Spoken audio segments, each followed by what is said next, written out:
हमारे main station हम इसमें ले लेते हैं। इन स्टेशन के बाद अब क्षेत्र में हम त्रिभुज बनाते हुए अंदर घुसते हुए सब्सिडी स्टेशन लेते हुए हम इस तरह के सब्सिडी स्टेशन लेते जाते हैं और फिर इनको इस तरह से डिस्ट्रीब्यूट करके अपने इस कार्य को कर लेते हैं, यानी कि वर्क करते हैं बाहर से अंदर की तरफ जाके हम करने का प्रयास करते हैं।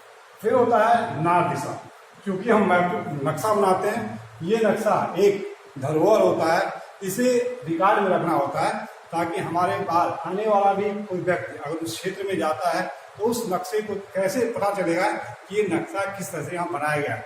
तो इसके लिए नक्शे की जो नक्शा बना होता है उस सीट पे टॉप राइट कॉर्नर पे यानी कि दाहिने ऊपर वाले कॉर्नर पे हम उत्तर दिशा का मान करा देते हैं, जिसे एक तीर की सहायता से लिख सकते हैं या इस तीर पे यह लिख के हम इसको कर सकते हैं। अब इसके बाद आता है ऑफसेट्स यानी कि खसके।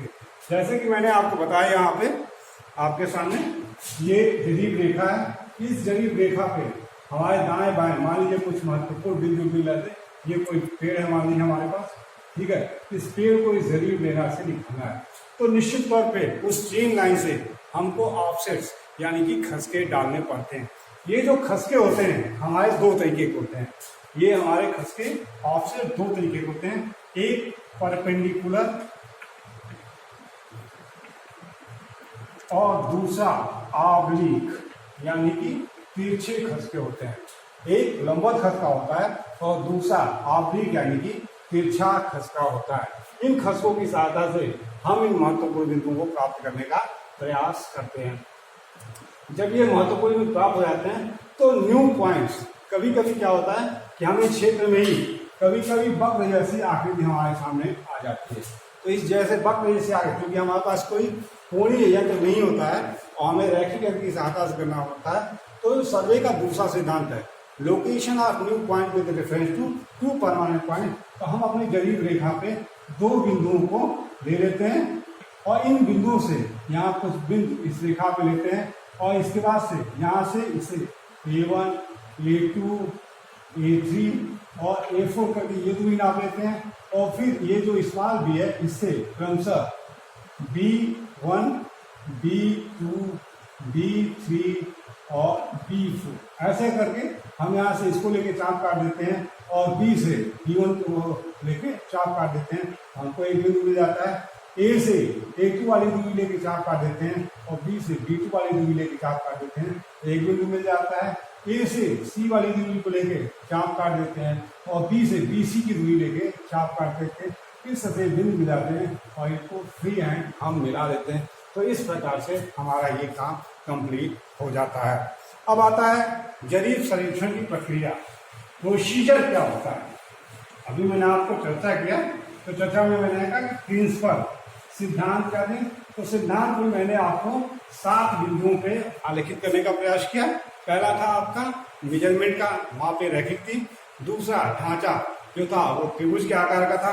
तीसरा महत्वपूर्ण बिंदु, निश्चित है जरीब रेखा के दाएं बाएं कुछ महत्वपूर्ण बिंदु मिलेंगे, उनको कंसीडर करना होगा। चौथा पॉइंट था कार्य प्रगति यानी कि वर्क प्रोग्रेस का। तो निश्चित तौर पे जो हमारा पहला सिद्धांत है सर्वे का, होल टू पार्ट यानी कि बड़े भूभाग से छोटे भूभाग की तरफ से आते हैं।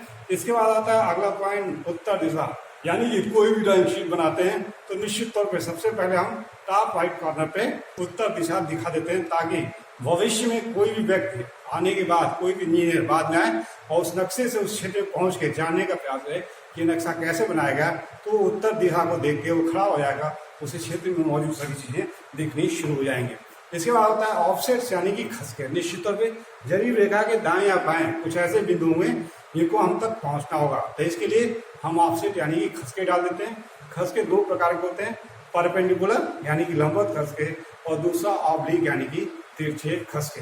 इन दोनों में से जो हमारे तिरछे खसके होते हैं ये हमारे काफी अच्छे होते हैं, इनका रिजल्ट काफी प्रस्तुत होता है। और सातवां पॉइंट था न्यू पॉइंट्स यानी कि नए बिंदु को लोकेट करने के लिए। यहाँ पे सर्वे का जो दूसरा सिद्धांत है location of new point with reference to two permanent point, उसकी सहायता से हम उसको कंप्लीट कर लेते हैं। अब हम आते हैं प्रोसीजर यानी कि प्रोसीजर ऑफ चेन सर्वेइंग, ठीक है, यानी कि वह क्या प्रक्रिया है जिसको हम अपनाने का प्रयास करते हैं चेंज सर्वे में। तो सबसे पहले हमारे पास होता है रीजनेंस सर्वे, यानी कि क्षेत्र की पहचान आप कह सकते हैं, क्षेत्र की पहचान करना। दूसरा हमारे पास होता है सिलेक्शन ऑफ स्टेशन, यानी कि स्टेशनों का चयन करना, स्टेशनों का चयन।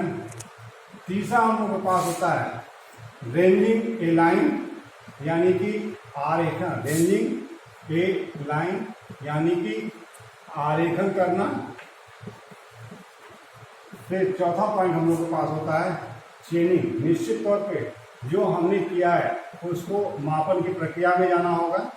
पांचवा पॉइंट, जब हमने रेंजिंग कर लिया, चेनिंग कर लिया, तब इसके बाद से हम क्षेत्र में जो विभिन्न बिंदु होंगे उनको लोकेट करने का प्रयास करेंगे, यानी कि ऑफसेट्स, यानी कि खसके डालना शुरू कर देते हैं। खसके की सहायता से यही रेखा के दोनों तरफ के बिंदुओं को प्राप्त करने का प्रयास करते हैं। फिर छठा पॉइंट है जो हमने माप लिया था उसको रिकॉर्ड करना, यानी कि इसके रिकॉर्ड करते हैं जो हमने क्षेत्र पंजी में अंकित करना, ठीक है। और सातवां पॉइंट होता है हमारा प्लॉटिंग, यानी कि नक्शा तैयार करने का प्रयास करना, यानी कि नक्शा बनाना। यहाँ पे दो चीजें यहाँ पे पास आ रही, इसमें 7 काम हमको करने पड़ रहे हैं, जिसमें से 6 काम ये हमारे क्षेत्र में संपादित किए जाते हैं, और 7वां काम जो है वो हमारे क्लासरूम में या लैब में या घर पे जाके करना होता है। यहाँ पे सबसे पहले रेजोनेंस सर्वे, यानी कि आविक्षण सर्वे